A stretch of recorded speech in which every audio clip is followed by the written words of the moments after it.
আপনারা দেখছেন ISL point টেবিলটি লাস্ট আপডেট দেওয়া হয়েছে 15 সেপ্টেম্বর। পয়েন্ট টেবিলের 1 নম্বর পজিশনে আছে চেন্নাইন এফসি, 1 ম্যাচ খেলে 3 পয়েন্টে। 2 নম্বর পজিশনে আছে পাঞ্জাব এফসি, 1 ম্যাচ খেলে 3 পয়েন্টে।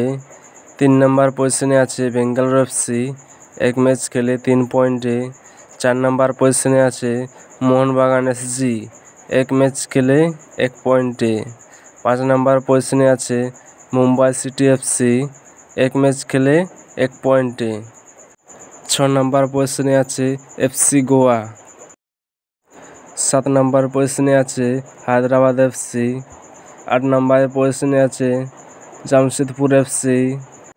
9 নম্বর পজিশনে আছে মোহামেডান এসসি। 10 নম্বর পজিশনে আছে নর্থ ইস্ট ইউনাইটেড। 11 নম্বর পজিশনে আছে উড়িষ্যা এফসি, 1 ম্যাচ খেলে 0 পয়েন্টে। 12 নম্বর পজিশনে আছে কেরালা ব্লাস্টার, 1 ম্যাচ খেলে 0 পয়েন্টে। 13 নম্বর পজিশনে আছে ইস্টবেঙ্গল এফসি, 1 ম্যাচ খেলে 0 পয়েন্টে।